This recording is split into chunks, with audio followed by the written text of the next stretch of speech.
Okay, welcome back to my terrible channel. If you managed to get through the first review, or you just arrived here randomly, I'm sorry. I'm so very sorry. I'm sorry for creepy things in my life. We are gonna go for a single review this time. I'm trying out different stuff, trying to find my rhythm, see what I like to do. Alright, let me know if in the comments if you all like these shorter reviews, or if you prefer the original back-to-back format. Like the first one of Murderbot and Worship the Image. Go check it out if you haven't actually, been forced to sit through it yet. Anyhow, on to this week's book. This one's a weird one, actually. Not terrible, just to be clear, just a little strange. Let's go ahead and start with the name. Mendel's Ladder: The Collected Histories of Neo-Evolution Earth, Volume 1. Woo! Talk about a mouthful. Not that other writers like me have much room to speak there. Moving on. Well, I was initially turned off by all the AI-generated art on this one's Amazon page, and there is a lot. If you actually like AI art, go check out this one just to look at all the pictures on the Amazon page. I mean, if nothing else, they took the time to really make more than a few. But we're not here to review that. We're here to actually cover the book itself, give it a chance. Although, you know what, reviewing terrible AI covers, that's not a bad idea for a video. I might want to look into that. No, we're here to address the text, which was largely entertaining. It can be confusing at times, and it's definitely overwritten at places. Confusing I'll forgive. This is a science fiction novel. There's always going to be big words and big ideas.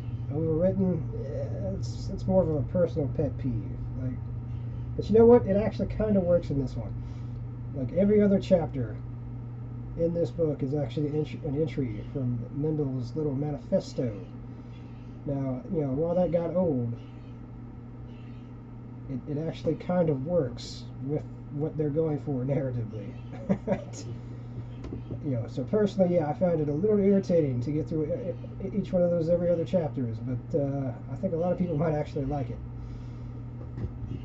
And worst case, guys, each of those little chapters is only a couple pages. They don't actually drag on, so you could actually cut them all out entirely, and the story would largely still work.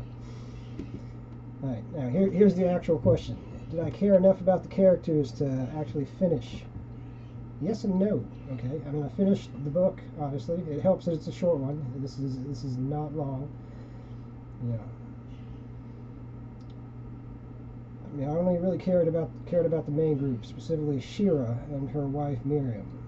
All right, their parts basically read like an action-packed anime. Ugh. Miriam has a sword weighing hundreds of pounds. Sadly, she doesn't lift it through sheer fighting spirit and the strength of friendship. She had a little powered exoskeleton to help. This isn't like a cheerful little fighting anime. This is a much darker science fiction story. Still cool though. My first real complaint is the book starts in media res. Right? For those of you that can't understand what I was badly pronouncing there, that's when a story is basically starting halfway through the beginning action. Like Shira and her little group are fleeing the destruction of their little home city. And at various points in the novel, it goes back and it touches upon what happened. But you start out with them already crossing through the wasteland, already having left their home. In fact, several of their party have already died en route. And we just skip all over that and start right with them as they're already starting to draw closer to their destination. Which it works. It works for the story. I would have preferred we actually see. Like start it in her hometown and see the fall of her hometown. And you know what? At the very end of this novel, the last,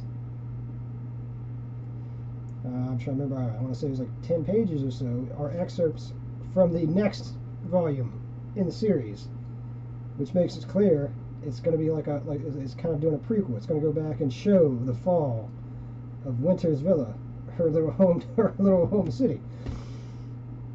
So, why not just start there? But you know what? I'm not the one writing the story. The author clearly had a vision in mind. Maybe they pull it off. Maybe I'm definitely interested enough. I might want to actually check out the next volume. So, maybe I'm wrong. Maybe they knew exactly what they were doing when they wrote it the way they wrote it.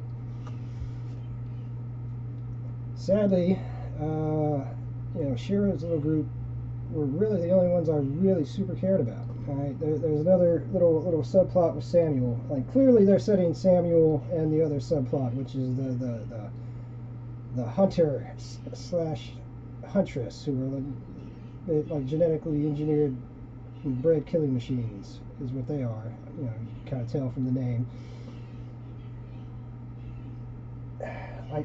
It's obviously they weren't fleshed out enough.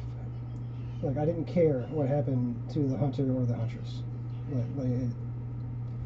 Samuel, kind of, he's got his little family going on in a space station. Like I said, I can't reveal too much. We do spoiler-free reviews here, but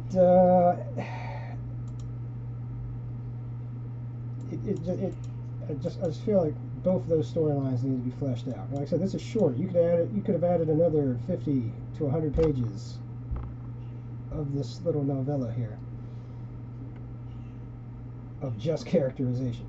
For example, Samuel, he's doing a little rebellion in his home. I'm not going to say it glossed over, the people in the rebellion, because it's telling it from Samuel's, point of view, even though it's third person.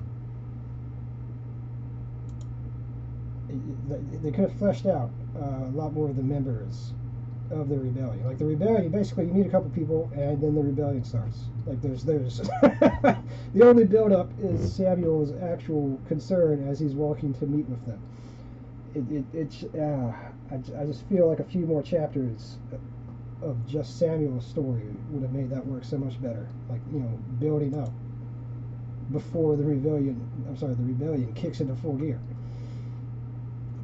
But you know what? Kudos to the author. I was at least interested enough in most of these characters that I managed to finish the novel. So, I'm going to give them that, if nothing else. Overall, this was a solid read. It could definitely use some touching up. It's, like I said, just like Worship the Image in the previous review.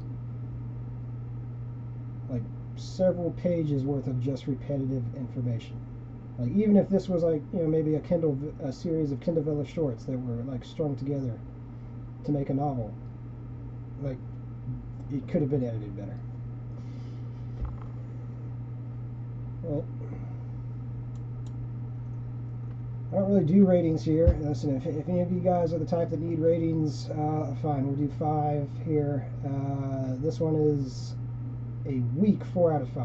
It could have dipped a little bit below 4 if I personally did not just find the main group of action heroes there, Shiro and Miriam, to be much more interesting than they really had any business being. Like I said, I'm not going to call them super deep characters, any of them, but the girl's little story really worked better than all the other plot threads. This one was definitely a fun one. It was a quick one. It's got some great ideas in it. There's just definite room for improvement here. But you know what? Given the ultimate narrative the setting's going for, with the stories here of Neo-Evolution Earth, room for improvement is fitting. I'll definitely probably check out the next book. Probably not going to do it immediately. I'll put that one on the back burner for later. Listen, if you have Kindle Unlimited, definitely check it out. I'm not certain I would have paid like full listed price for this. Wait for it to go on sale or check it out with your Kindle Unlimited account. But you know what? Give it a shot. You might actually like this.